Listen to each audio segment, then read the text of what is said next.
¿podrías dar herramientas para identificar a un buen psicólogo? Bueno, qué importantes que son esas comillas. Porque, ¿qué sería un buen psicólogo?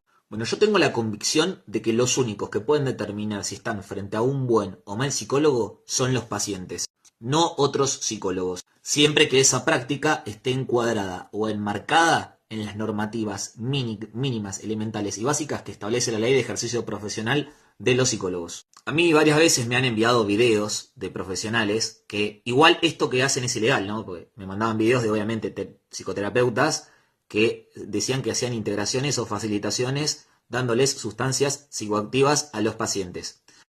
Y si a vos te sirvió profundamente que un psicoterapeuta te dé sustancias psicoactivas, bueno, yo sobre eso no tengo nada para decir, porque es ilegal, es decir, la ley es la que tiene algo para decir. Yo no estoy cuestionando ese punto, de si sirve o si no sirve.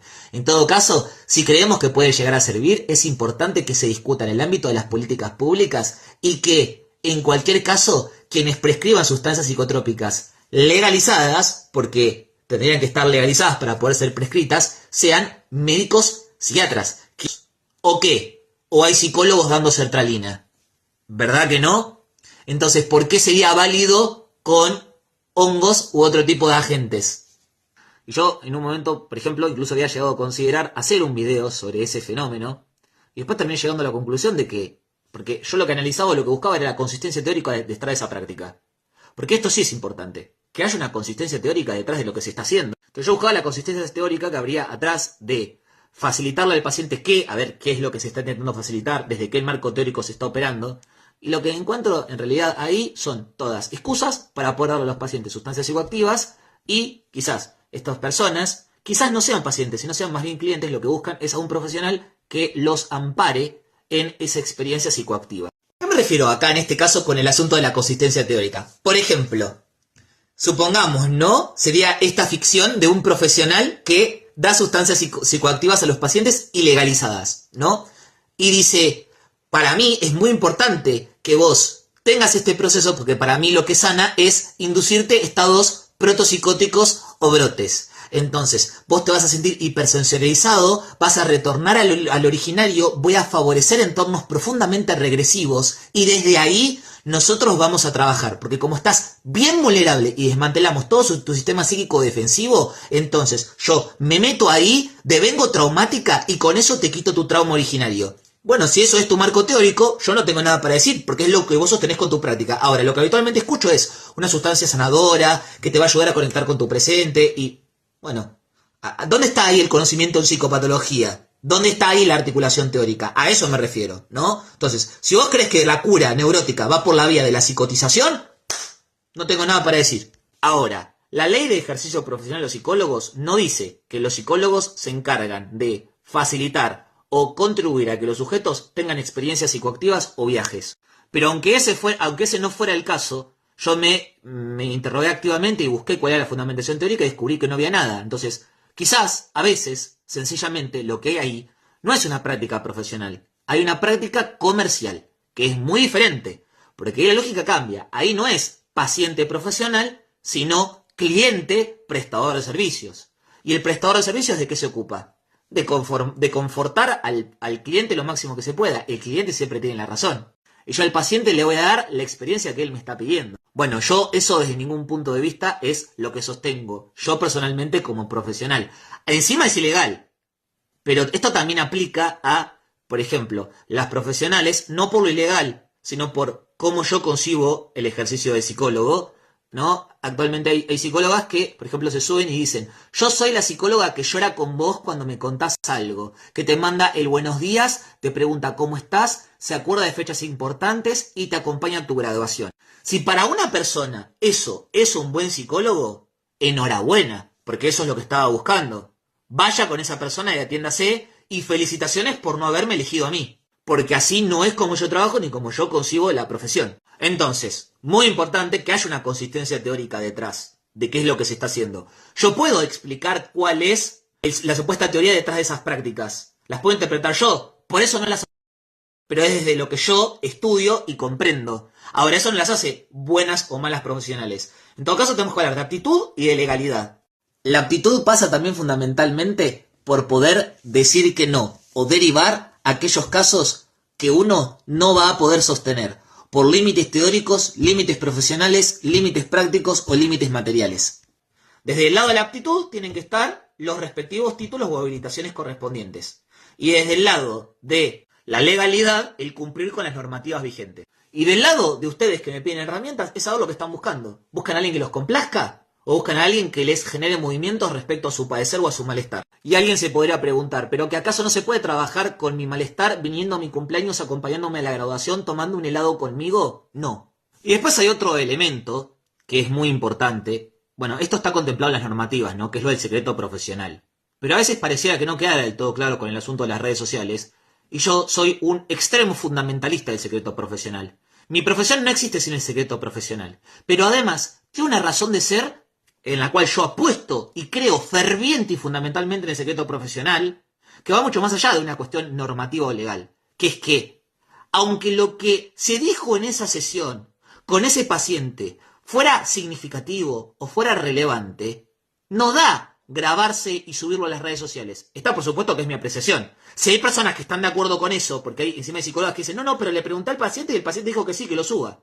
Bueno, allá esa persona y ese profesional. Para mí el secreto no existe ni como pregunta para un paciente. A un paciente no se le pregunta si se puede subir algo a redes sociales o no. Porque para mí es sagrado el secreto profesional. Es inviolable, intocable. Porque además, insisto, el secreto profesional se sostiene en la idea de que los sujetos son únicos. Entonces, lo que emergió, hubo y existió en la sesión con una persona es el espacio de esa persona. No es de nadie más. Nadie se tiene que enterar de nada de lo que ahí sucedió, se reflexionó o aconteció. No importa si la identidad es visible o no, porque aparte, si el paciente te sigue en redes sociales, va a estar escuchándote hablar de que uno asiste, en un espacio de terapia, uno asiste a lo más íntimo, profundo, valioso que tiene un sujeto, que son sus intimidades, sus miedos, sus inseguridades, su padecer, se lo está entregando a otra persona, a un profesional. Y ese profesional, con eso debe ser tratado con mucho cuidado. Es realmente algo de lo que nadie más se tiene que enterar. Nadie más tiene que saber. Ni siquiera lo que de ahí se produjo como efecto de significación o de reflexión. En absoluto.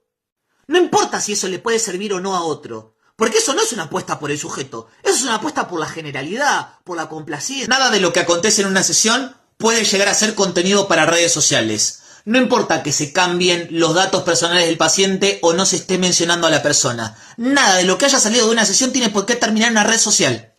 Los sujetos son singulares, son únicos e irrepetibles. Uno puede no haber podido tocar algo de ese padecimiento y equivocarse y fallar. Y si se equivoca y falla en ese tratamiento, se supervisa. Va a espacio de supervisión, los psicólogos tenemos espacio de supervisión o espacio de formación y nos seguimos interrogando acerca de nuestra práctica, que eso es muy importante. Poder salirse interrogando, no quedarse. Porque hasta el mejor en lo que hace, si se queda, si Messi no entrena o quien sea no sigue haciendo, bueno, va a dejar de ser el mejor, se va a quedar atrás y va a empezar a ejercer mal. Pero aún así, aún en el error, aún en no haber podido haber hecho todo bien, es extremadamente importante el secreto profesional, que se haya intentado preservar lo más elemental, lo más importante, ¿sí? Entonces, insisto, aunque no se revelen datos personales, no se revele nada, eso de andar subiendo lo que se dijo, lo que no se dijo, la herramienta que le dio, la idea, que no sé qué, no. Lo del paciente es del paciente, y le pertenece única y exclusivamente a él el espacio entero y de lo que ahí salga, se diga o se manifieste. Ni conocidos de uno, ni familiares de uno tienen que enterarse acerca de esos asuntos porque no les corresponde en lo más absoluto, muchísimo menos un grupo de anónimos o extraños en internet. Bueno, en definitiva les he compartido un poco mis apreciaciones o lo que yo considero respecto a los elementos más básicos que hacen una terapia, que involucran a la consistencia teórica, el respeto por lo más sagrado que tiene una persona, que es lo que nos confía, su padecimiento. También lo traje así y me puse enfático y lo decidí sostener y subir así el video porque yo sé que también me siguen estudiantes de psicología y por ahí no hay nadie que esté diciendo estas cuestiones. Y bueno, para mí era importante plantearlo y compartir mi visión al respecto. Pero es solo eso, es mi visión. Habrán otras personas que considerarán otra cosa. Yo no pretendo inaugurar un espacio de debate en redes sociales sobre lo que debe o no debe hacer un psicólogo, porque no es un debate. Esta es mi perspectiva, es mi visión porque se me preguntó a mí. Entonces la consistencia teórica, los elementos de supervisión y la idea de vos poder tener en profunda consideración qué es lo que estás buscando en el momento de elegir un psicólogo es crítico y lo más elemental. Y también hay algo que no quería dejar sin mencionar, que es el asunto del encuadre. vos tenés que tener claras una serie de pautas o normas que incluyen en cierta medida la flexibilidad o no que tendrá la duración de la sesión, porque podés saber que la duración de la sesión es flexible, pero al menos saberlo. Y también saber otras cuestiones que son importantes, que si las interrogás, algo recibas como respuesta. No como asistencia directa a tu demanda, no contestarte tal cual lo que preguntás o darte todo, pero sí que sepas de qué se trata el espacio, a qué puedes llegar a apuntar, delimitar un motivo para sostener ese tratamiento o no, o el motivo por el cual ese tratamiento existe, hacia dónde puede apuntar. Incluso vos mismo sos alguien que lo puede terminar encontrando o proponiendo durante el tratamiento. Muchos sujetos encuentran el por qué sostenerse en un análisis ellos mismos. No es que el psicólogo le dice, no, ahora vamos a hacer esto. Y a veces también puede ser así y el psicólogo decir cómo tiene que ser algo. Nosotros vamos a hacer lo otro. No.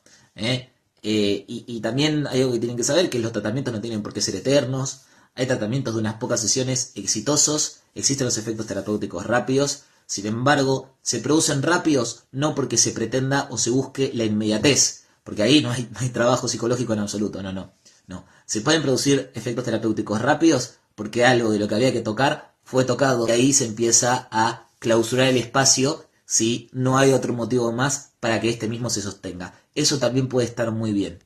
Y cualquier persona que esté escuchando esto, ojalá haya podido dar con el profesional adecuado. A mí me pone muy feliz cuando, incluso sin requerimiento de un profesional, por algo de lo hecho en mi canal, se ha mejorado algo en la vida de alguien, y ni hablar si tienen su propio espacio y también pudieron mejorar en algo o estar mejor con respecto a su padecimiento. ¿Qué tan real es que hay que bailar para que la pasti se active? Si tomo una y me voy a jugar a la PC, ¿qué pasaría? A ver, la pasti como tal, si tiene un compuesto psicoactivo, vos estés haciendo lo que estés haciendo, va a ejercer sus efectos igual, ¿sí? Los efectos a nivel molecular van a ser los mismos, es decir, su farmacodinámica se mantiene intacta. Lo que va a cambiar si vos te pones a bailar o no, va a ser su farmacocinética, cómo se distribuyen los tejidos y otro tipo de variables a nivel metabólico. Pero los efectos van a ser los mismos. Y después, lo que sí va a cambiar en función de los conceptos set y setting, va a ser que tu estado mental no va a ser el mismo y el entorno en el que te encontrás tampoco. Así que la experiencia subjetiva asociada al mecanismo de acción de esa sustancia es lo que va a cambiar. Pero el mecanismo de acción de la sustancia se mantiene intacto. Lo que cambia es la experiencia que constituye la activación de esos receptores en ese contexto. Y posterior al video, la inteligencia artificial es una ilusión, porque ofrece en esencia la ilusión de que se puede estar sabiendo algo que en realidad no se sabe, porque se desconoce y porque no se saben los fundamentos técnicos de aquello que se está diciendo, como que el M provoca alucinaciones, que lo trabajé sobre el final del anterior video. Quiero retomarlo. Me parece importante como poder establecer adicionalmente por qué sostuve ese enunciado de que el M es menos dañino que la coca, ¿no? Igual, y también articular a la dimensión del no saber que implica el uso de inteligencias artificiales y no contar con los conocimientos previos para poder interpretar esa información, siendo que además la inteligencia artificial fue manipulada para reflejarte lo que vos crees acerca de algo. O sea que actúa como un reforzador de sesgos. Bien. Entonces, el M provoca alucinaciones. Ya aclaré por qué en algunos sujetos el M va a provocar alucinaciones. Pero no es intrínsecamente alucinógeno. Es algo poco frecuente, pero que puede suceder. La gente puede tener alucinaciones tomando ISRS también, ¿eh? Así que, en definitiva, y por eso no los vamos a clasificar como alucinógenos, ¿sí? Por eso es importante. También, los hongos sí, a dosis muy bajas y en sujetos no susceptibles tampoco provoca, ¿sí? Aunque active directamente el receptor de serotonina 5-HT2A, porque la alucinación se puede obtener de múltiples maneras. Hay múltiples mecanismos para generar alucinaciones y en todas las sustancias puede haber una en función de la estructura basal de ese sujeto que acabe por activarlo. Por eso yo siempre hablo de principio de singularidad. Agrego, más el bajón. Perdón, ¿la coca acaso no provoca bajón? Lo que yo detecto, y quiero ser totalmente franco, salvo que alguien haya testeado con todos los test colorimétricos disponibles y siendo experto aparte en el testeo, porque no es comprar el test y nada más, no, porque la confirmación de que esa sustancia existe, ¿descarta los adulterantes que no puede detectar ese test? No, hay que seguir usando métodos para terminar de verificar que sea realmente eso. Por eso la ilegalización de sustancias acaba por generar estos embrollos tan particulares que estamos todos discutiendo sobre efectos del M que después experimentalmente no son corroborables. ¿Por qué? Porque el M en estudios clínicos a una dosis razonable, lógica, no tiende a producir un bajón tan fuerte. Además de que hay muchos sujetos que ya tomando el M que circulan en la calle que después vamos a profundizar sobre qué es lo que tiene, tampoco experimentan bajón. Entonces, ¿qué? Y además, ¿qué criterio es el bajón para determinar si algo es más tóxico o no? Si hay sustancias recontra remil adictivas que se caracterizan justamente por no darte efectos secundarios o darte pocos efectos secundarios o darte una escasa percepción subjetiva de bajón posterior a su consumo. ¿Y ahí qué hacemos entonces? Bueno, y ni hablar de la imposibilidad de orinar, que eso no le pasa a todos los sujetos. Y eso por supuesto que va a tener que ver con la activación de ciertas áreas, particularmente por la liberación masiva adrenérgica que genera el M, la activación tan simpática que genera, que bueno, puede generar algo de retención urinaria. Eso se puede tratar igual con medicamentos, pero no los voy a mencionar porque eso sería hacer un reduccionismo, una reducción de daños que sería reduccionista, es decir, algo que acaba por dañar a las personas, porque claro, con conocimientos en farmacología es como que todo se puede solventar, pero eso es apuntar al infinito. Lo del discurso capitalista que les mencioné, que es un recorte del psicoanálisis lacaniano, pero tiene razón. Alucinaciones pone alguien abajo. Eso es muy marrón porque lo mezclan con caballo. Entiendo que se está tratando de referir a la que. Y abajo, esta persona, la misma que dijo que el M provoca alucinaciones, informándose con ChatGPT, le pone: el caballo no da alucinaciones. Fíjense qué importante conocer de psicofarmacología y psicopatología, ¿no? Para poder dar respuestas. La queta puede. Ahora después voy a hacer un video sobre psicosis tóxicas. La queta te puede llegar a terminar dando alucinaciones. Claro, predominan efectos disociativos, pero en ciertas estructuras también se pueden desencadenar alucinaciones, porque el antagonismo de los receptores de N,D-metil-aspartato también puede generar ese tipo de procesos perceptivos. Que abajo alguien pone, es increíble, abajo alguien pone, no, alucinaciones no da, pero te altera la percepción. Exactamente, porque la alucinación, en términos toxicológicos, es una alteración abrupta de la percepción, ya sea por la alteración de los centros de procesamiento de la información sensorial que ingresa aferentemente al sistema nervioso, o por la alteración en cómo esa información es procesada en otras áreas del sistema nervioso. Abajo le pone, sí, alucinación sí da. Cuando veas a alguien salirle gusanos en los ojos, me lo contás. Son alucinaciones sutiles, no ves dragones, y tampoco veía exactamente gusanos. Los llamé gusanos por llamarles algo, y eso es solo un ejemplo. O sea que esta persona, que decía que se apoyaba en ChatGPT, además es consumidora y dice esta cuestión que se contradice a sí misma o se termina como, no se termina de decir nunca, no se desdice, pero fíjense entonces acá cómo queda comprobado también que el consumir no te habilita a conocer del fenómeno, porque aquí hay una persona que consumió y no puede estructurar una idea sistematizada y elaborada sobre el fenómeno, porque para eso no se requiere consumir, se requiere estudios. Abajo pone, acerca del M, o sea, el exta, que es una droga estimulante que puede causar alucinaciones. Se conoce como droga de diseño porque se creó con el objetivo de hacer que la gente se coloque y tenga subidones. El M no se fabricó con ese propósito. Lo sintetizó Merck en 1912 y no fue con ese propósito. De hecho, pasó inadvertido durante prácticamente 50 años en la comunidad científica y nadie notó sus efectos. Por eso, cuando la gente habla tantos efectos que le provoca el M, hay que ser cauteloso. Porque fíjense que el M puro real incluso pasó desapercibido por la comunidad científica cuando fue probado. En humanos. Acá alguien abajo le pone, como consumidora de M casual está cerrado. A cada quien le ocurren cosas de manera diferente. Bueno, eso es parcialmente cierto, ¿no? Un poco el principio de singularidad. Sin embargo, fíjense cómo a partir de algo se puede tergiversar el asunto, ¿no? A mí jamás me ha quitado las ganas de orinar. El bajón es obvio con cualquier sustancia, lo cual no es cierto tampoco. Y alucinaciones es mentira. Solo el 20% de las personas alucina. Bueno, ¿es mentira o no es mentira? Y pone, y ese 20% suele ser porque neurodivergencia. No es por neurodivergencia. Eso implica la idea de que hay un cerebro central, homogéneo, perfecto, medible y deseable de tener. Y no, hay, por eso establezco el principio de singularidad, hay tantos cerebros diferentes como seres humanos diferentes. Por supuesto que morfológicamente 2 hemisferios tendrán todos. Complejo amigdalino tienen que tener, ¿sí? Pues si no se produce un síndrome de Kluge-Bucy. Pero, en definitiva, en condiciones o en rangos de no anormalidad absoluta, porque sería una anormalidad absoluta no tener un hemisferio cerebral entero, o sería una anormalidad absoluta no contar con un complejo amigdalino. Siempre habrán excepciones, pero son eso, excepciones. En el resto de asuntos, en lo que respecta a la conectividad y a cómo se va configurando nuestro sistema nervioso, hay excepción tras excepción también en lo constitutivo, en lo humano mismo. Hay un libro muy maravilloso de Magistretti y Ansermet, A cada cual su cerebro, porque cada uno tiene su propio cerebro. Porque si no, el estudio del cerebro se puede volver normativo y se puede volver violento. Acá alguien le pone, nadie con consumo responsable ve alucinaciones. ¿no? Como si de alguna forma ahí hubiera una forma de consumir sustancias que pudiera vencer lo que nuestro propio sistema nervioso, configurado a partir de nuestra misma vida y experiencias y estructuración psíquica, estipuló, ¿no? Uno no puede con responsabilidad modificar su sistema nervioso a gusto y piacere para que la sustancia haga lo que uno quiere que le haga. Por último, quiero dejar algo bien claro, ¿no? A ver, seamos claros. Yo en el mismo video había aclarado que estamos hablando de una sustancia sin adulterantes. Entonces, para hablar de una sustancia sin adulterantes, ya estamos hablando de una sustancia que no es la que circula en la calle, porque la que circula en la calle mayormente contiene adulterantes. Cuando la testeás, lo que te aseguras es que al menos tenga M, pero puede tener otras cosas.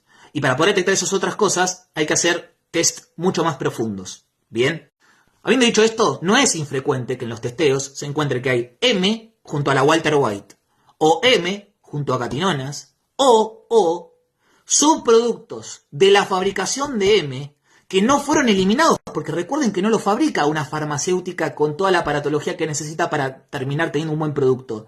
Entonces, puede terminar teniendo subproductos indeseables del proceso de producción, ¿sí?, que anulen o disminuyan el grado de pureza y que hagan que tenga efectos que no tendría si estuviéramos frente a una sustancia legalizada. Entonces, a la complejidad que le añade el propio sistema serotonérgico de cada sujeto, que hay tantos sistemas serotonérgicos diferentes, a partir incluso del meme que les hice sobre el principio de singularidad de Zico Barrado del señor con los pelos todos parados y los 14 subtipos de receptores que se conocen al menos hasta hoy, pero que se cree que ya pueden haber incluso más. Bueno, hay tantos sistemas serotonérgicos, en definitiva, como seres humanos.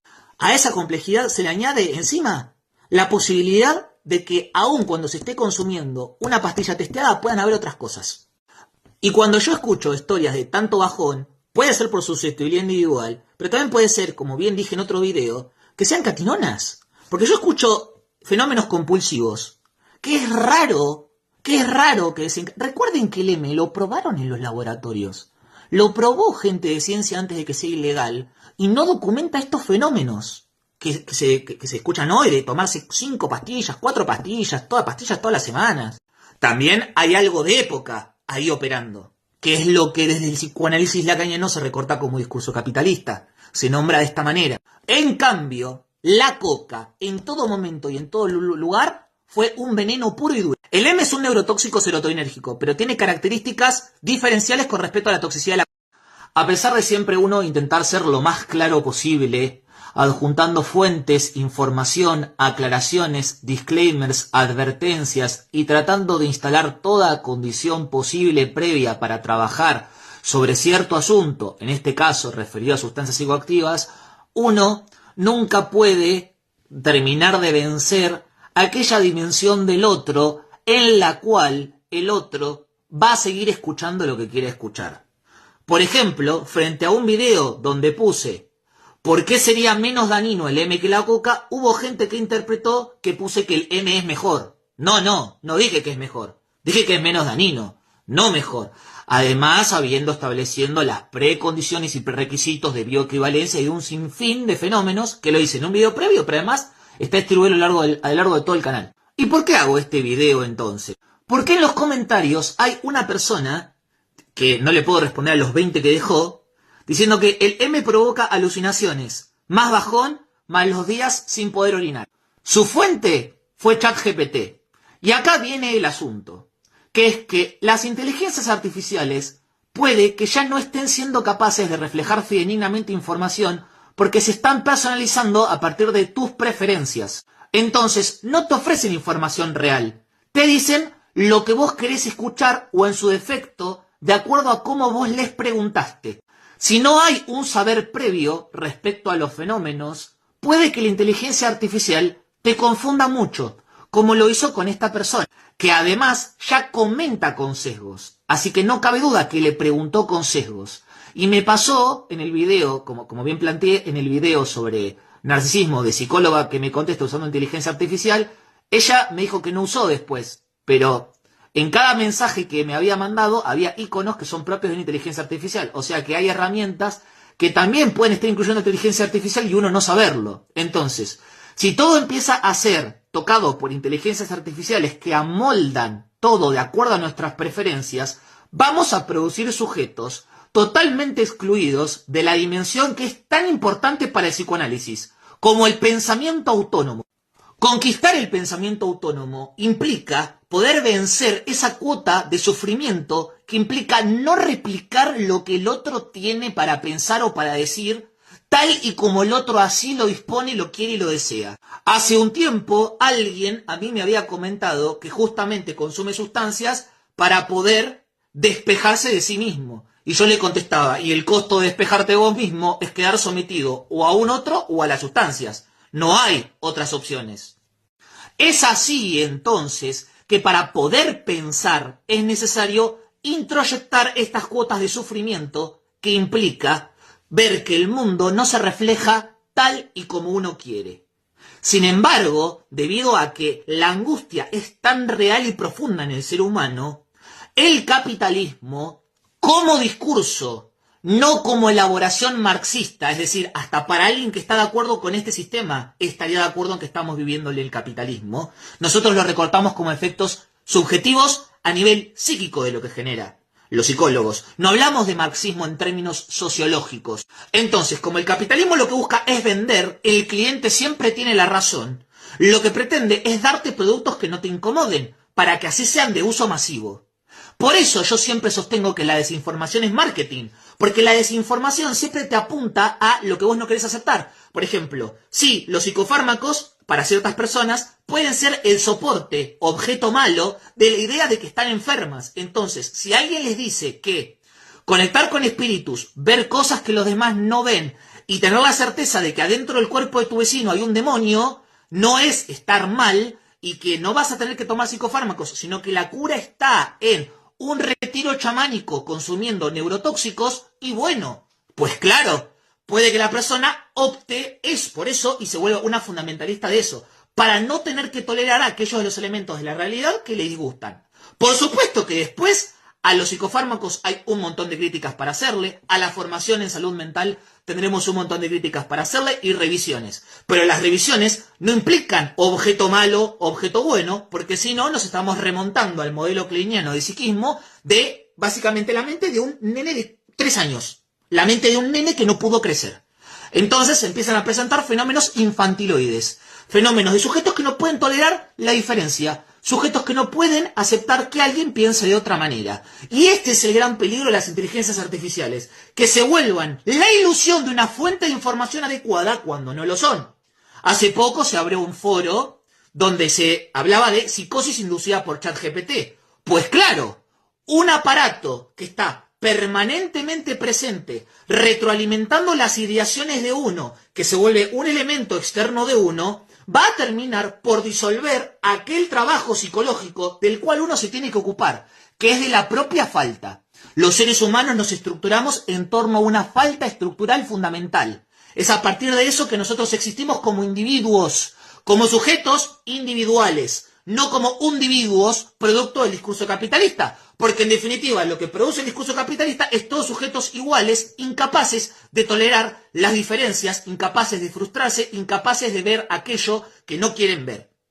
Y esto es como una especie de advertencia antes de que sea demasiado tarde y básicamente las personas que aún pudimos contar con pensamiento autónomo, no podamos vincularlos con los demás porque los demás están atrapados en cámaras de eco, burbujas de eco, retroalimentados por inteligencias artificiales, fake news, foros de odio y una actividad en redes que retroalimenta de forma totalmente polarizada y sesgada las ideaciones que uno tiene. Y si hay algo sobre lo que el psicoanálisis trabaja es sobre las ideaciones que uno tiene. A menudo, quitándoles peso, localizando de dónde vienen o extrayéndolas de su sentido más pleno que tiene para uno ese sistema de creencias. Porque sí, uno puede trabajar sobre su sistema de creencias sin necesidad de consumir una sustancia psicotizante que te devuelva a vos escenas o retornos de lo que Aulanier llamó lo originario.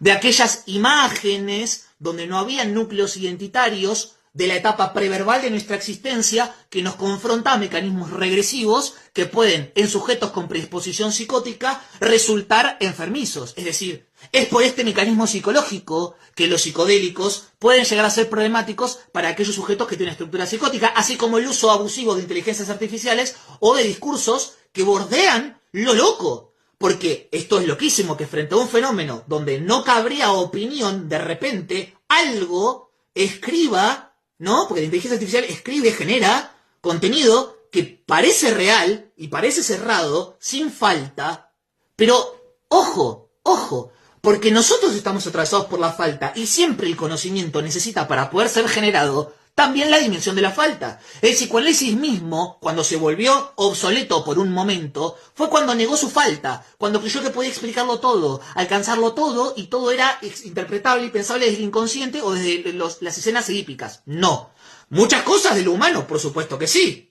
Por algo, a día de hoy, la teoría de Freud acaba por tener algo de vigencia que reflejan las canciones de reggaetón y se reflejan un montón de escenarios donde de repente, che, pero tal se parece a tu vieja o a tu viejo, ¿no? Bueno, hay algo ahí que se sigue reeditando, pero no es que desde un modelo teórico se puede explicar todo, porque eso atenta contra su propia sustentabilidad teórica. Es en este sentido que yo planteo que el abuso de las inteligencias artificiales te pueden ofrecer la ilusión de que vos manejás algo cuando no lo manejás y que todo puedes comprenderlo o explicarlo cuando no es el caso. Hay cosas por las cuales vas a quedar afuera, salvo que tengas una formación estructurada en torno a eso.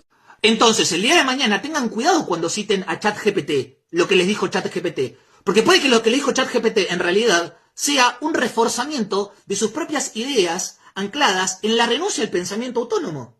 Porque en definitiva, el abuso de ChatGPT, el uso indiscriminado o la creencia de que ahora que existe la inteligencia artificial no me hace falta pensar porque total me lo responde ella, es la renuncia al saber. Para saber hay que estar atravesado por la falta. Yo no lo sé todo y por eso también investigo. Habiendo dicho todo esto, la discusión sobre si el M provoca alucinaciones o no es absurda, porque depende de la estructura del sujeto. Van a haber sujetos que la hiperactivación serotoninérgica le pueda producir alucinaciones, porque no nos olvidemos que el M genera una liberación atroz de serotonina, una liberación que resulta neurotóxica, es un neurotóxico serotoninérgico. Entonces van a haber sujetos que por esa acción experimenten alucinaciones. Si bien el M no activa de forma directa los receptores de serotonina 5-HT2A, la serotonina de nuestro propio cuerpo sí lo hace, y si es liberada de forma masiva, en sujetos que tengan suficiente susceptibilidad frente a la activación de ese receptor, van a experimentar alucinaciones. Por eso es importante poder situar un conocimiento al menos sobre lo que constituye un sujeto al momento de pensar sobre las sustancias,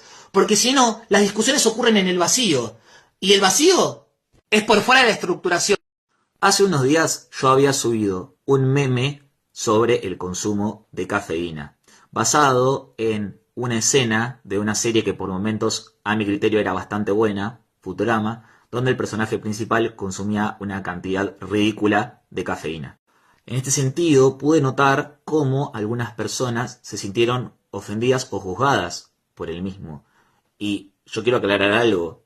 Si a todas las sustancias las trato con objetividad e imparcialidad, no es para yo posicionarme en un altar o promover una suerte de abstencionismo ingenuo. Se trata de visibilizar que hay sustancias no legales, legalizadas, porque es algo construido de forma ficticia por el ser humano.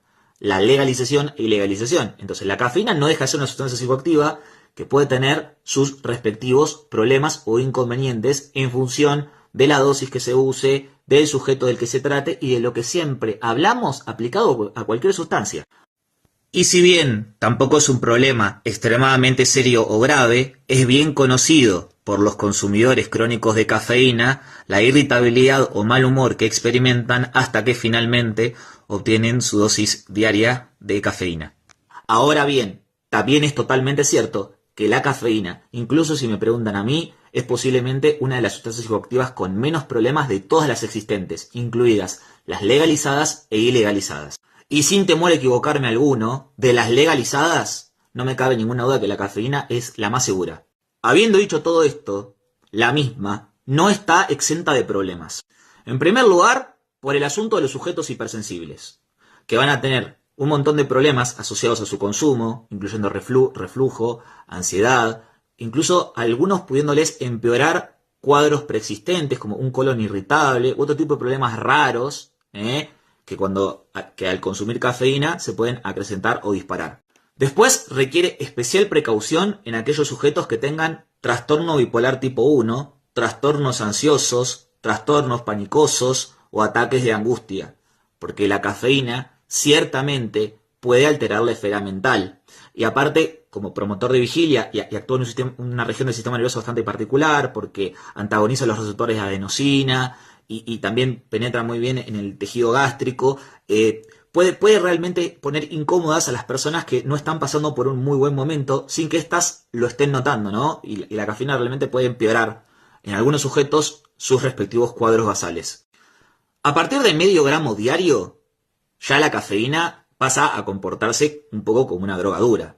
¿Y cuánto es medio gramo diario de cafeína? Bueno, piensen que ya a partir de 4 tazas, si el café es bueno, y ya se está empezando a superar ese umbral. Ni hablar si hablamos de mate, bebidas energizantes u otro tipo de compuestos que también contengan cafeína. Además, también, cuando yo hice el meme en su momento, me pareció bastante imparcial el mismo, siendo que por primera vez en la historia del canal, creo, o una de las pocas veces en la historia del canal, hice un video recomendando como estrategia de reducción de daños la cafeína anhidra. Entonces también, como para compensar, tiene que haber un poco de humor respecto al asunto de la cafeína, que es la sustancia psicoactiva más consumida a nivel mundial. Y en personas que quieran tener un hijo, su consumo debería reducirse lo máximo posible, no superando la tasa diaria y teniendo especial precaución con el asunto del mate, que la yerba no sea ni muy fuerte ni muy pura, ni renovar demasiado los termos. Y con el mate también entra la precaución de no tomarlo demasiado caliente, porque eso también es problemático. Nosotros no estamos diseñados para tomar bebidas que estén casi hirviendo. Realmente hay gente que toma el mate demasiado caliente. Por supuesto que siempre voy a decir lo mismo. Cada uno después decide. Esto es información. Después cada uno decide cuánto quiere tomar de caliente su propio mate. Y para ir finalizando, se merece una especial mención el asunto del café torrado. Nadie debería consumir café torrado. Nadie. El café torrado está prohibido en la mayoría de países del mundo, con excepción de Argentina y otros 3 o 4 más. Y el motivo por el que no es legal es primero porque es un producto de bajísima calidad, que hace que el café deje de ser una sustancia tan noble como originalmente es. ¿Por qué? Bueno, porque incluye azúcar, incluye granos defectuosos y además incluye subproductos tóxicos que normalmente en el café no torrado no están. Sin embargo, en el café torrado sí están acrecentados o en cantidades mayores. Estos compuestos incluyen a la acrilamida, furanos y derivados e hidrocarburos aromáticos policíclicos, justamente por la temperatura tan alta a la que es quemada el azúcar, que se le agrega artificialmente al café, porque el café no trae azúcar por defecto. Bueno, y también hace reaccionar a compuestos que se encuentran naturales dentro del café, que podrían ser positivos, pero justamente por el tratamiento que se le da al café torrado, se transforman en otras cosas, otras moléculas que pasan a ser tóxicas y pierden la propiedad beneficiosa de las mismas. En conclusión, el café torrado le añade una capa de toxicidad al café que el mismo no tiene, o si tiene es prácticamente nulo para la mayoría de sujetos. Y también aprovecho para mencionarles que el té blanco puede ser una excelente opción. Tiene mayor carga de antioxidantes y pueden investigar ustedes mismos las propiedades que este tiene. Y tiene menos cafeína. ¿Querés tener un hijo? Ya sabés que tenés que soltar las sustancias psicoactivas. ¿Y querés saber cuánto tiempo antes de embarazarte deberías hacerlo? Al menos 90 días. Y esto aplica profundamente a alcohol y a tabaco. Después, el resto de sustancias psicoactivas, por supuesto, pero alcohol y tabaco también. Incluso si se consume demasiada cafeína por día, reduciría su consumo, ¿sí? Eso también es importante. Todas las sustancias tienen algún grado de evidencia de impacto negativo respecto al embarazo. Y esto que estoy planteando también aplica al varón, ¿eh? El cuerpo del varón también tiene que estar limpio de sustancias psicoactivas. También hay cada vez más evidencia respecto a eso. Esto por supuesto que siempre es en términos ideales, en términos de salud óptimos. Al menos 90 días. Si son 6 meses, mejor. Pero con 90 días ya es como que se puede estar bastante tranquilo. Es idóneo que se limpie todo el remanente que quede de sustancias psicoactivas en el cuerpo. Y además los efectos y cambios epigenéticos que genera. Y también la recomendación, además de tener motivos orgánicos puros, tiene que ver con que muchas veces las sustancias están encubriendo un funcionamiento que, de cesarse solo durante el embarazo, también pueden advenir problemas no previstos o manifestarse patologías que estaban intentando ser torpemente tratadas con las sustancias. Por eso, todo lo planteado en este video debe ser adecuadamente evacuado en cuanto a dudas con médicos. Pero la recomendación general sigue siendo esta. Acá un profe me consulta por qué sería menos dañino el M que la coca, habiendo ya aclarado todos los matices éticos que son necesarios para abordar seriamente el asunto. Y desde un punto de vista teórico y psicofarmacológico, el M tiene un mecanismo de acción que tiende a desfavorecer enormemente su consumo compulsivo. ¿Por qué? Porque se desarrolla rápida tolerancia, es decir, la tolerancia serotoninérgica que induce hace que la exposición reiterada haga que se pierda la magia, digamos, la luz de Magic. Entonces ya viene incluido con un mecanismo regulativo. El asunto es que los sujetos hoy, forcluidos de su castración por el discurso capitalista, apelan a experiencias infinitas y totales, no atravesadas por la dimensión de la castración. Entonces, ¿cómo vencen la tolerancia? Y bueno, más y más. Bueno, ya eso es otro problema y otro fenómeno. Además, siempre habrá el principio de singularidad, que pueden haber sujetos que con M sientan más autocompulsividad que con la coca, lo cual en realidad en términos teóricos psicofarmacológicos es una rareza, porque la coca lo que da no es placer, la coca lo que da es necesidad de placer. Por lo tanto, la coca es la droga compulsiva por excelencia. Es la droga de la insatisfacción permanente. Por eso muchos sujetos ni siquiera en realidad se bancan verdaderamente el efecto. Lo tienen que estar bajando o mezclando con cosas porque en realidad introduce un monto de excitación inmanejable e intolerable. En cambio, el M tiene efectos cualitativamente diferentes. Donc, sous le couvert de la psychanalyse, il n'y a pas une répression de la liberté.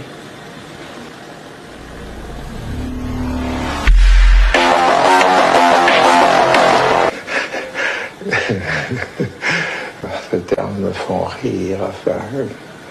Porque esto podría resultar cómico para el psicoanálisis lacaniano.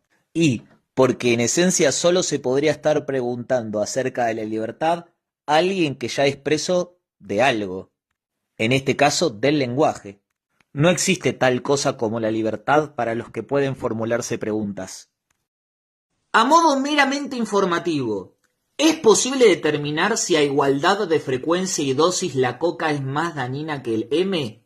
Partiendo del supuesto de que en ambos casos se esté consumiendo la sustancia original sin adulterantes. El asunto es, ¿qué sería igual dosis? ¿Cómo sería la equivalencia de dosis entre la coca y el M? ¿Y la vía de administración sería intranasal en ambos casos? Ya empiezan a haber preguntas que hacen muy turbulenta la comparación. ¿Por qué? Porque esta pregunta solo se puede responder desde un punto de vista teórico, abstracto y alejado, es decir, sin sujeto. Y en la realidad, en la práctica, los sujetos acaban teniendo muchísimo más daño por aquella sustancia que les resulta problemática, independientemente de cuál esa sea, incluso aunque no sea una sustancia en sí misma, como las apuestas. Entonces, nadie jamás debería tomar un video así o una información de estas características en términos farmacológicos puros para tomar decisiones acerca de sus consumos, porque implica poner en un altar una sustancia por sobre la otra. Y es engañoso, porque si entre la coca, el M y nada hacemos la tabla, gana nada, por abrumadora diferencia, y se agregan un montón de beneficios que quedan invisibilizados. Habiendo dicho todo eso, el M a nivel teórico es muchísimo menos dañino que la coca. En el video donde yo planteaba la posibilidad de usar cafeína anhidra como estrategia de reducción de daños o mitigación de riesgos asociados a intentar sostener la vigilia con otras sustancias, alguien me dice, en casos donde hay TDA y la cafeína no genera ese efecto promotor de vigilia, a ver, ahí hay varias cuestiones a tener en cuenta, ¿no? Que es que si tenés un TDA diagnosticado, es posible que tengas una medicación prescrita. Habitualmente la medicación más prescrita para abordar déficit atencional son psicoestimulantes, entonces la gama psicoestimulante ya la tendrías cubierta. El asunto es intentar sostener la vigilia más allá del umbral fisiológico.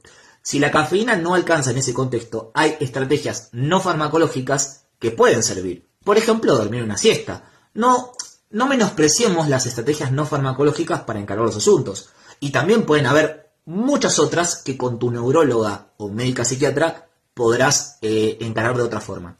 Estaría bueno que lo puedas hablar. Sin embargo, lo que yo te digo es que si la cafeína no te produce el efecto adecuado, hay otras opciones que podrías hablar con un médico y que no voy a mencionar públicamente porque es algo que se debe pautar como parte de un tratamiento y la mayoría de medicaciones a las cuales estoy aludiendo requieren receta. y lo restante que es de venta libre no justifica su efectividad como sustituto de la cafeína como para ser recomendado. Y además puede tener interacciones imprevistas con lo que consumas en la noche. Me consultan qué onda el monohidrato de creatina para el déficit atencional. A ver, el monohidrato de creatina va a beneficiar tu funcionamiento cognitivo de forma muy moderada y eso lo hace en cualquier sujeto. No es necesario que tenga TDA para notar el beneficio. Sin embargo, en el caso de un sujeto con TDA, la creatina por sí sola o por sí misma no sustituye al tratamiento farmacológico de haber sido considerado y prescrito por un médico. Y el monohidrato de creatina no es necesariamente económico, aunque actualmente bajó de precio a comparación de lo que valía hace algunos años. Sin embargo, si una persona tiene que elegir entre priorizar el tratamiento farmacológico o suplementarse con monohidrato de creatina, por supuesto que lo que tiene que hacer es seguir el tratamiento farmacológico prescrito por el médico. La creatina no deja de ser un suplemento, es sencillamente eso, algo que puede suplementar, pero de ninguna manera es el eje, es la vértebra.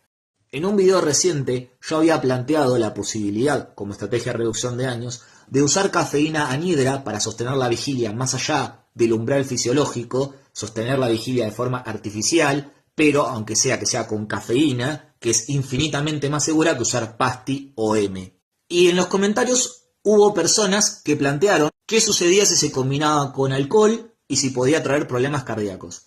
En realidad, una vez que vos te expusiste a la cafeína para mantenerte despierto, no deberías desde ningún punto de vista volver a redosificar el alcohol. De por sí yo siempre digo que nunca hay que redosificar, jamás. Pero mucho menos solapar una sustancia estimulante y después ingerir una depresora. Porque la cafeína, si vos ya venías consumiendo de antes alcohol, puedes estar desinhibido, puedes empezar a notar la somnolencia o la letargia, que eso acaba por contribuir a que no sigas redosificando el alcohol. Y si le metés cafeína en el medio, por ahí te comes la ilusión de que podés seguir consumiendo alcohol y en realidad estás mucho más borracho de lo que crees. Por lo que estás aumentando muchísimo la toxicidad del alcohol, que por sí mismo ya es cancerígeno y es neurotóxico. Si además vas a estar redosificando alcohol, vas a sostener niveles de consumo mucho mayores de los cuales podrás haber tolerado con respecto a si no hubieras consumido la cafeína. Entonces, involuntariamente estás haciendo que la cafeína te permita someterte a niveles de toxicidad mucho mayores con alcohol. Nunca jamás mezclar con coca. Debido a que mis últimos videos tuvieron como temática a la Pasti, siendo el último qué sucede si se consume Pasti estando embarazada, he recibido consultas adicionales sobre los adulterantes. Yo había hecho un montón de videos documentando los adulterantes que circulaban en las pastis de Latinoamérica, pero las plataformas, las redes sociales dieron de baja sus videos, así que vuelvo a hacerlo aquí para que también lo bajen y me vuelvan a sancionar la cuenta hasta que la eliminen definitivamente. En el video sobre el embarazo mismo, yo no mencioné qué pasa si la pasti contiene, además de MD, metanf, que no es nada extraordinario, no es poco habitual que además de MD contenga metanf, la Walter White. Y esto es importante establecerlo porque en términos netos, no bioequivalentes, pero netos, 80 miligramos de TANF, la de Walter White, la toxicidad es mucho mayor que la de MD. ¿Sí? Esto es importante establecerlo. Entonces, la Walter White tiene mayor cardiotoxicidad y mayor neurotoxicidad a ese rango de dosis que la MD real. Al mismo tiempo, no tenemos que perder de vista el asunto de las catinonas, que es lo que más habitualmente sustituye a las pastis, también conocidas como sales de baño, que son extremadamente tóxicas para fetos. Y ni hablar si es un aminorex sustituido o una fenilmorfolina sustituida. Empezamos a entrar en terreno. Me preguntaron qué sucede si estando embarazada se consumió pasti. Deben saber que en bebés humanos el consumo de pasti durante la gestación por parte de esa madre está asociado a un menor desarrollo intelectual y consolidación de la motricidad. Esto está documentado en el estudio DAISY.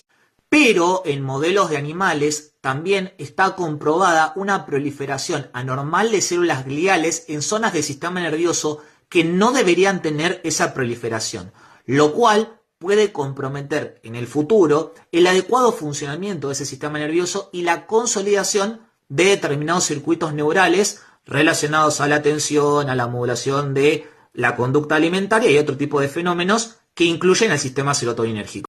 También una preocupación frecuente entre los investigadores que se dedican al asunto de los embarazos es que la pasti genera aumentos plasmáticos de cortisol de alrededor de un 800% en la mayoría de sujetos. Y este aumento de cortisol plasmático persiste aún eliminada la pasti de la sangre, la pasti con M, llegando a detectarse valores anormalmente altos de cortisol en los sujetos hasta 90 días posterior a la exposición a M.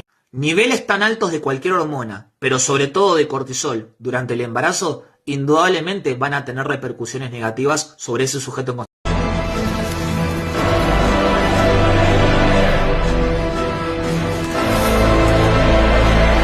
Superar una adicción al teléfono implica reconfigurar la relación al tiempo, al deseo y al querer saber. Es poder rearmarse una vida diferente que ya no pase por un objeto que está capturando nuestra atención cuando lo estamos usando y cuando no lo estamos usando también. Por eso en mi video sobre adicción a los celulares mencionaba que hoy ya prácticamente no queda ningún uso legítimo para hacer de este tipo de dispositivos y que cuanto antes se pueda prescindir de ellos o más tiempo se pueda prescindir de ellos, si no se depende de los mismos para trabajar y solo lo que hay que hacer es estudiar, se usen otros medios tecnológicos que no estén conectados a aplicaciones de mensajería ni de scroll, que es tan nocivo. Desconecten sus celulares y conéctense con sus deseos, conéctense con sus proyectos. Empiecen a disfrutar, en el caso de que sean estudiantes, de lo que la facultad les brinda y también para quienes no sean estudiantes, de lo que la vida tiene para brindar. Aquí alguien me solicita que desarrolle más el asunto de la cafeína anhidra. Es de venta libre, es un suplemento absolutamente de venta libre y es una forma de cafeína que tiene efectos más profundos en el sistema nervioso. Por supuesto que si el café lo tolerás bien, va a ser una opción infinitamente más deseable que tomar suplementos de cafeína. Yo de hecho los evitaría y solo se guardarían, ya que es un producto además de venta libre, solo se emplearía para aquellos contextos donde la persona desea mantenerse despierta en una fiesta y en lugar de usar una pasti u otra cosa rara que ande circulando, la persona ya tiene su propio suplemento, su propia pastillita de cafeína anhidra y con eso puede seguir disfrutando la noche sin inducirse toxicidad serotoninérgica ni cardiotoxicidad extraña.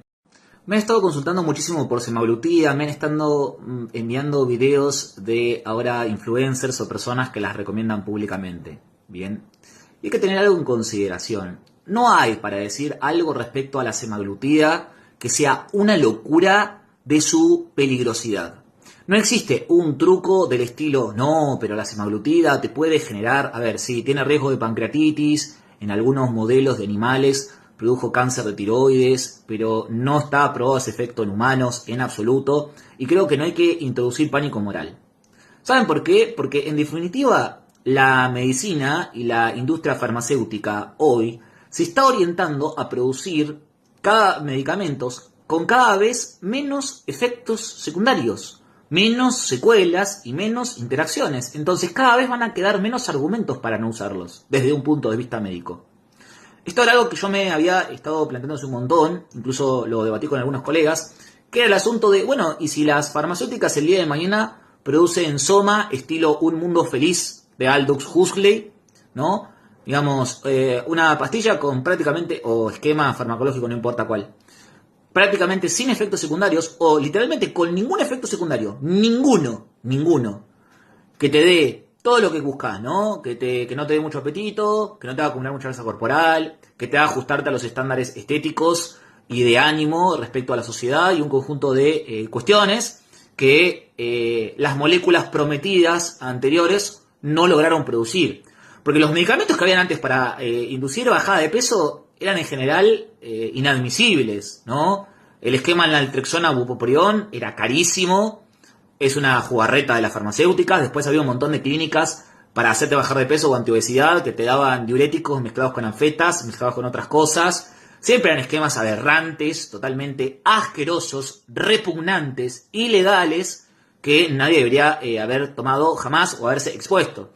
El Masindol, del cual yo he reaccionado bastante poco amistosamente cuando me han insistido mucho con ese compuesto, porque la realidad es que tiende a producir un efecto de rebote atroz, empeora tu calidad de sueño, te puede desencadenar problemas mentales graves.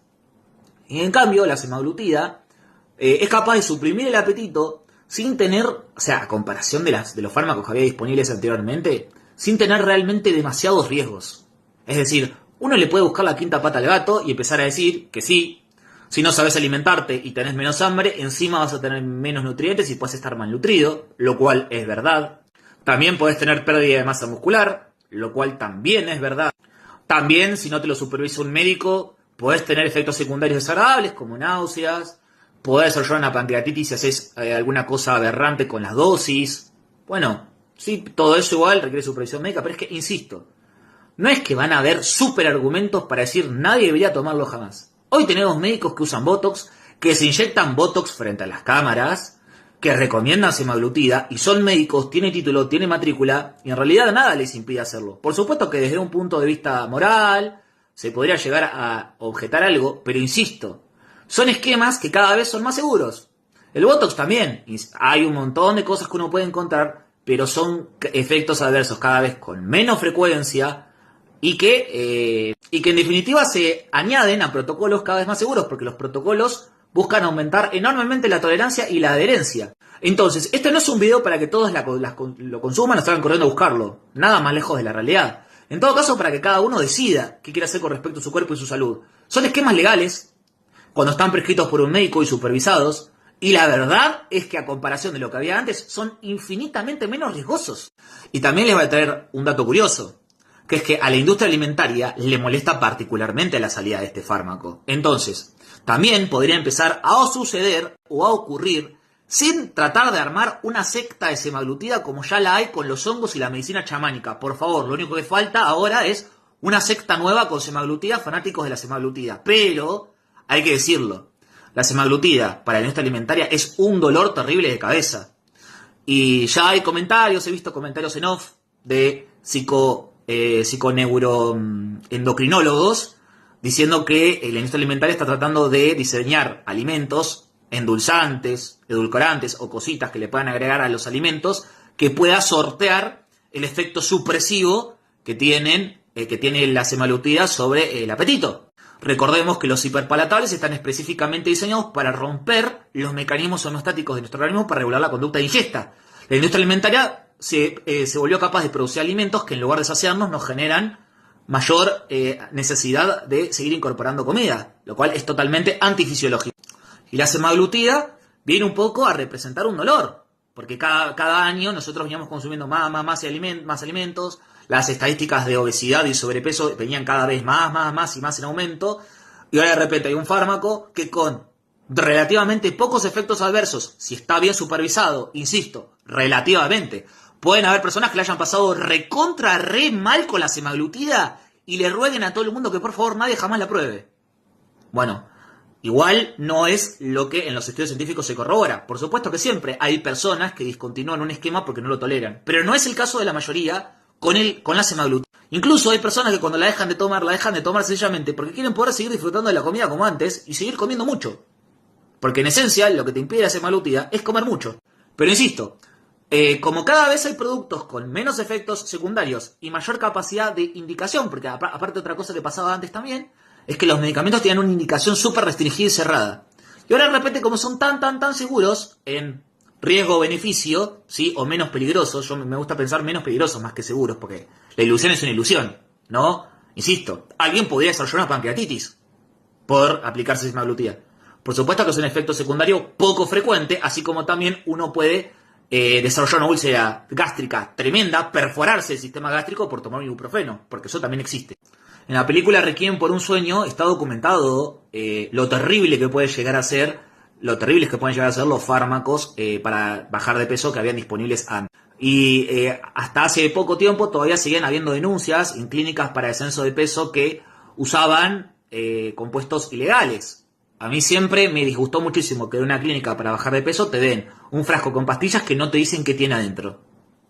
Eso es bastante problemático. Después se los manda a estudiar lo que tiene adentro y resulta que siempre tiene una benzo, una anfeta, un diurético, típicamente algún supresor del apetito discontinuado por inducir isquemia cerebral, derrame, glaucoma y los clásicos problemas que tenían los supresores del apetito antiguos. La semaglutida no tiene nada de todo eso. Por eso pasó a ser un esquema estándar que permite bajar de peso sin demasiados trucos, sin demasiado el pero, sin demasiada cuestión. En algún momento incluso voy a hacer un video sobre el 2,4-DNP, que era una molécula para bajar de peso disponible en la década de los 30, fíjense de lo que estamos hablando, de la antigüedad de la que estamos hablando, pero era el fármaco más efectivo existente para bajar de peso. El asunto es que te generó una hipertermia, que básicamente vos por supuesto que perdías la vida y tus órganos quedaban carbonizados, ¿no? Pero igual también tenía potenciales efectos terapéuticos en algunas enfermedades raras.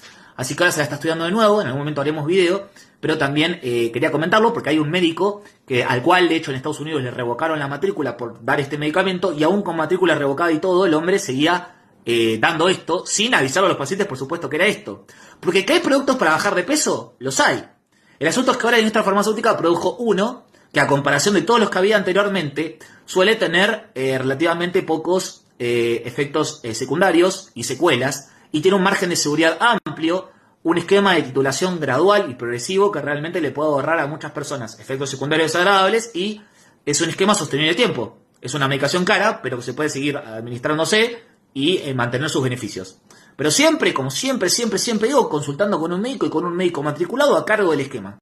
¿Usar cannabis y llevar una vida fitness es contradictorio? Vamos a descubrirlo. Para muchas personas, el uso del cannabis sigue siendo tabú o algo negativo para la salud. Cada uno tiene derecho a decidir qué hacer con su vida y con su cuerpo. Ahora, también hay que decirlo, cualquier consumo no es igual. ¿Estamos hablando de un consumo diario? ¿Estamos hablando de un consumo fumado? Hay que ver. Sin especificar esos asuntos, el mensaje se vuelve problemático. Pero está demostrado cómo las propiedades del cannabis tienen beneficios que te sorprenderán en tu vida deportiva. Dijo cómo respecto a las propiedades, así que imagino que vamos a hablar de mecanismos de acción o de una fundamentación fisiológica aplicando la fisiología del deporte con el mecanismo de acción de los cannabinoides para poder justificar lo que se va a decir a continuación. En primer lugar, el THC y el CBD ayudan a reducir el dolor. Hay que ver qué tipo de dolor es. Pueden ser agujetas, pueden ser sensaciones corporales que son fruto de una progresión que estás haciendo en la disciplina atlética en la cual te desempeñás. Y ahí eso es deseable, ¿o qué? Se va a suprimir cualquier respuesta fisiológica. O estamos hablando de gente con lesiones. Y si estamos hablando de gente con lesiones que necesita ser rehabilitada, imagino que se van a citar las fuentes y los estudios respecto a cómo esa gente que realmente necesitaba poder moverse sin dolor se vio beneficiada del cannabis. Que por supuesto ahí va a tener sus respectivos beneficios clínicos cuando sea adecuadamente supervisado por un médico.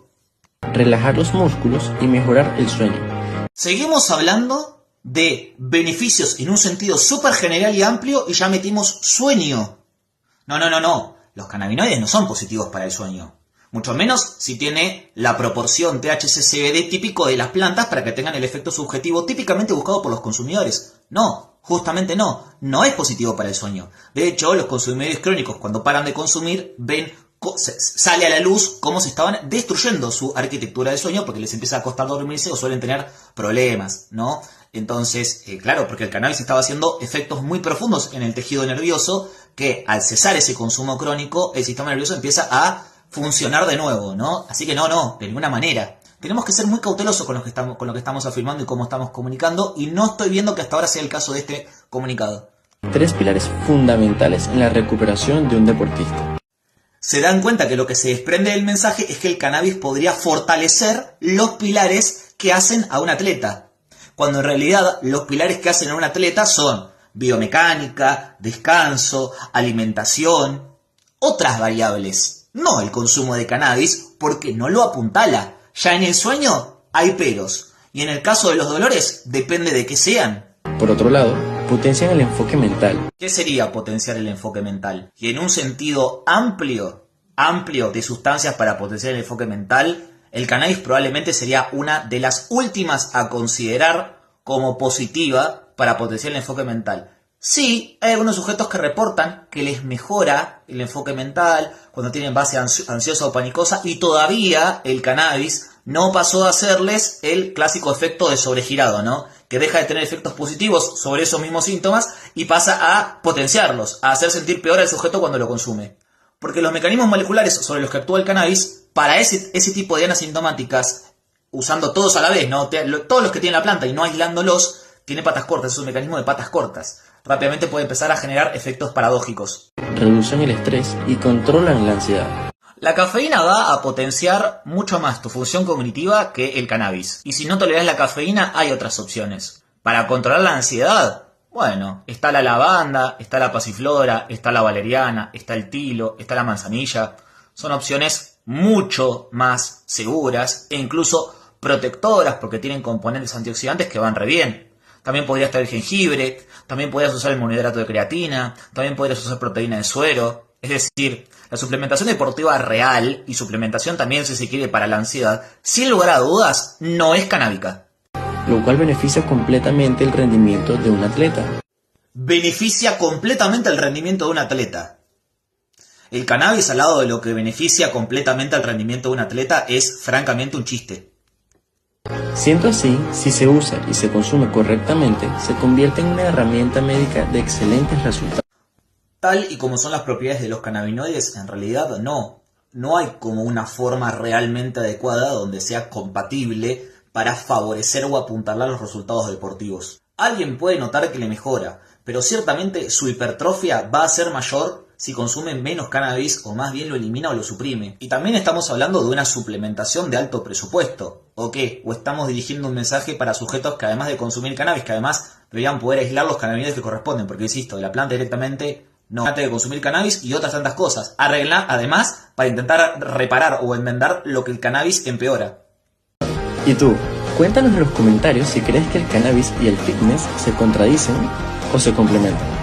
No, ya algo mencioné y en cualquier caso, si alguien quiere probar algún tipo de suplementación para favorecer ciertos procesos deportivos, además de los que mencioné, se pueden indagar a otros. Respecto a la suplementación deportiva, ya hay cada vez más estudios y evidencia realmente sólida y el cannabis queda muy desfavorecido frente a todo lo que se puede hacer o probar. Incluso hasta les diría que si quieren prueben hongos adaptógenos, obviamente que no sean psicoactivos. Hablamos de los legales, los de venta libre, los que ya todos escucharon hablar, el Cordyceps, la melena de león y otros. Preferible que si la gente quiere, pruebe eso antes que probar esto.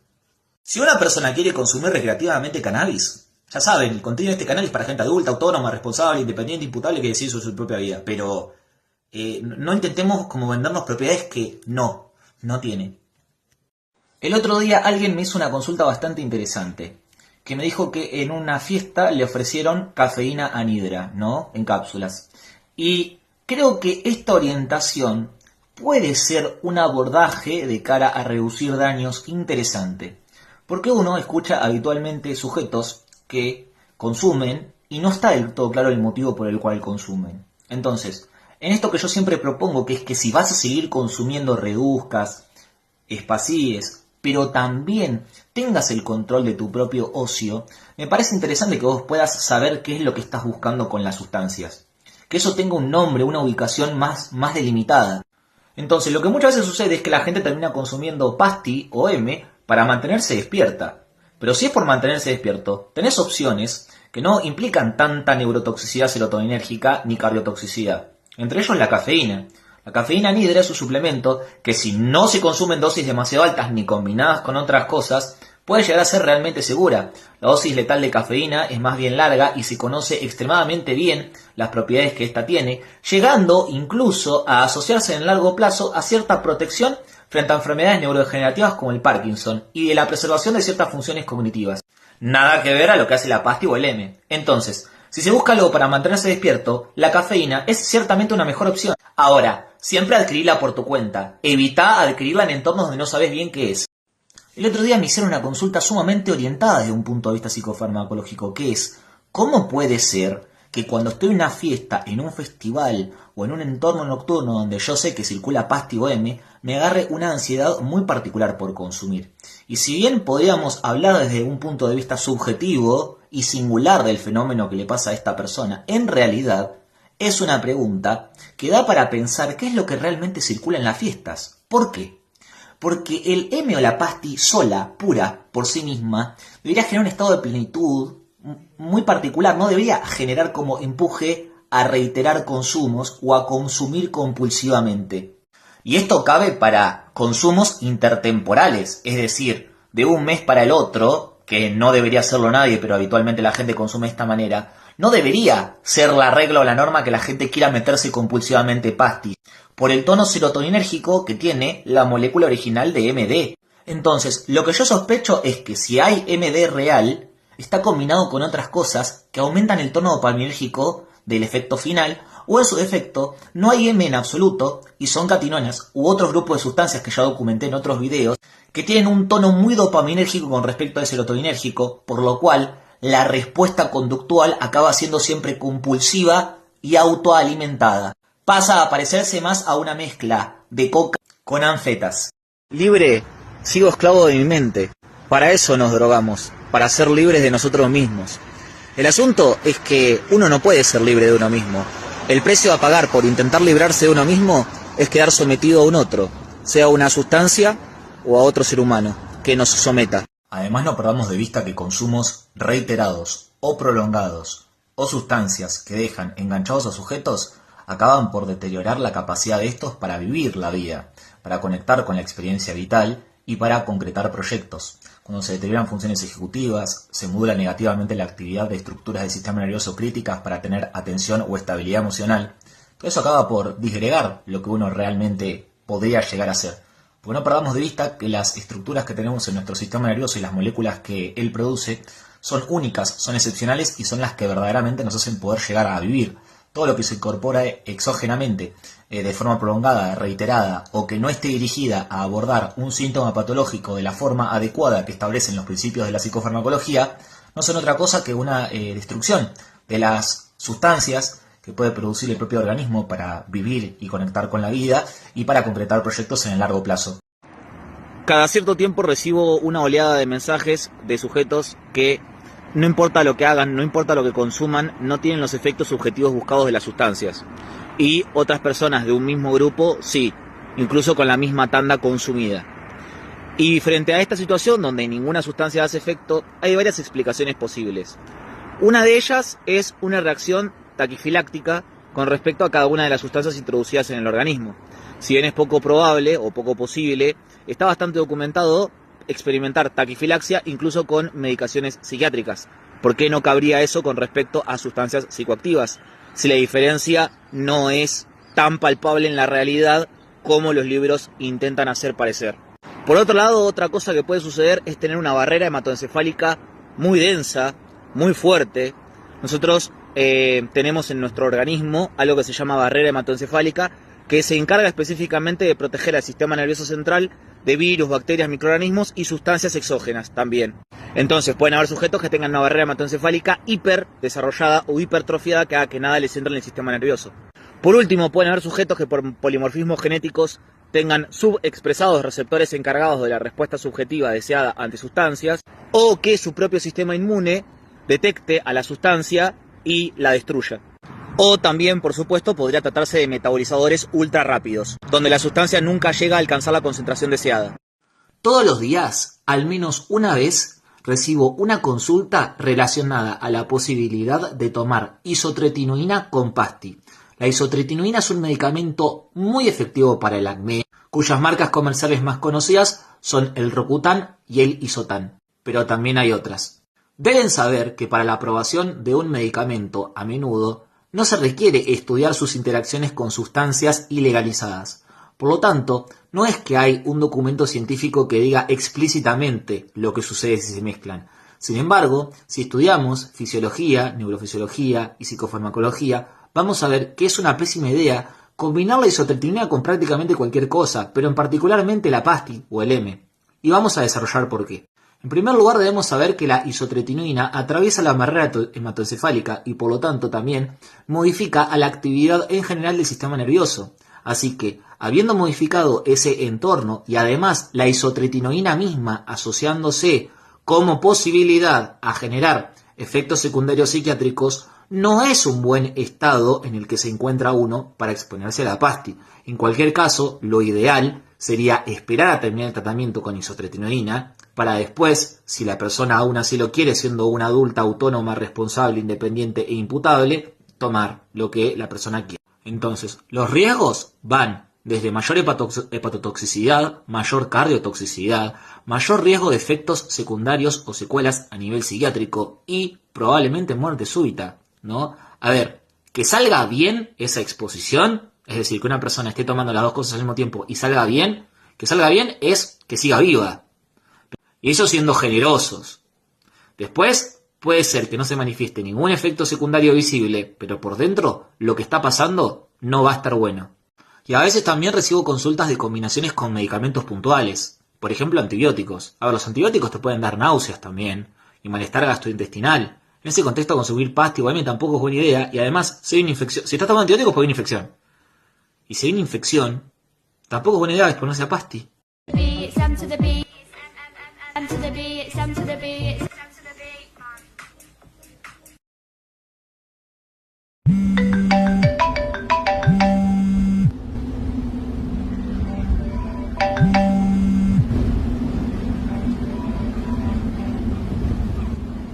Hello? Hey! Where have you been? Come on.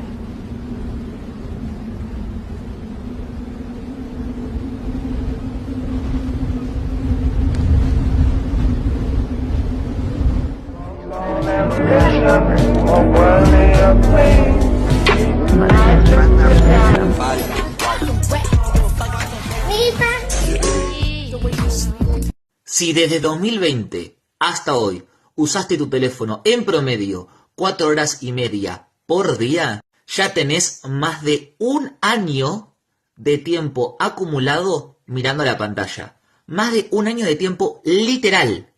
365 días constantes acumulados de mirar el teléfono. Es un secuestro de la experiencia subjetiva del tiempo.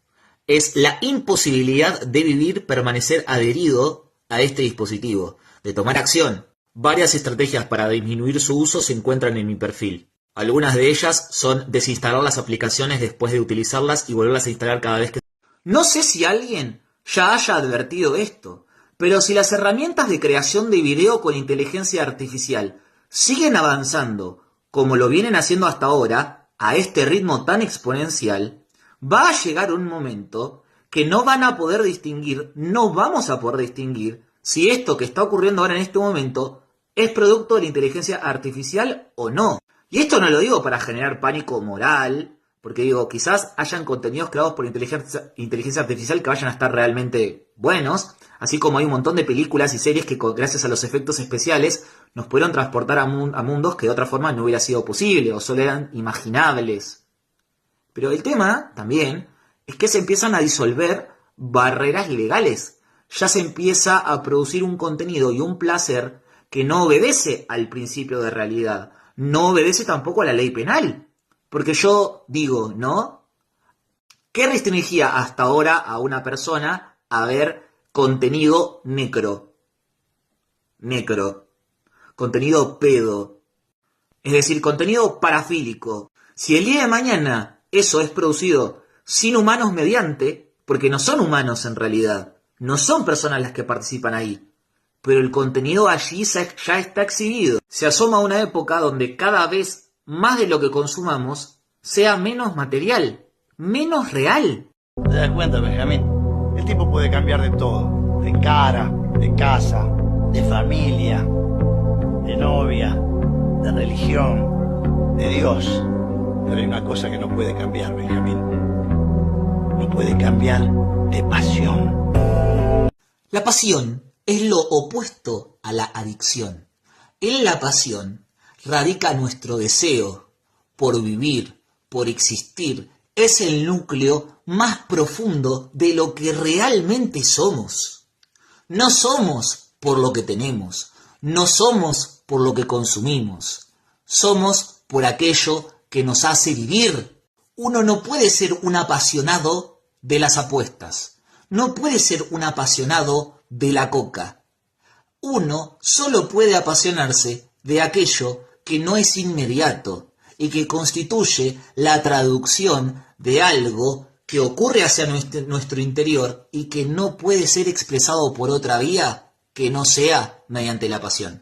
Acá una persona, en la misma sección de comentarios, le planteaba si El consumo de Concerta, es decir, metilfenidato de liberación prolongada para tratar el trastorno de déficit atencional infantil, en realidad puede ser adulto, el TDA no tiene nada que ver si es infantil o adulto, puede condicionar en el futuro el ocio asociado al consumo de Speed-OM, sustancias que tienen variaciones, ¿no? Bueno, la pregunta tiene un par de problemas en su redacción, pero se entiende a lo que apunta. Lo que deben saber es que en realidad medicaciones como el metilfenidato y el abordaje adecuado del déficit atencional es un factor protector frente a las adicciones en el futuro, sobre todo frente a este tipo de sustancias. Eso está altamente trazado y comprobado, replicado experimentalmente en un sinfín de estudios científicos.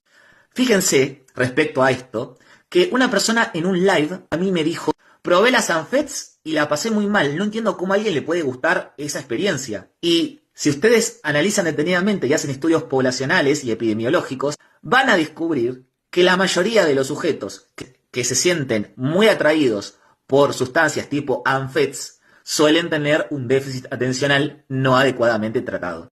Entonces, en definitiva, de ninguna manera la exposición a metilfenidato como parte de un abordaje supervisado por un profesional de la salud en la infancia para el déficit atencional va a aumentar el consumo de sustancias tipo Anfets, sino más bien todo lo contrario.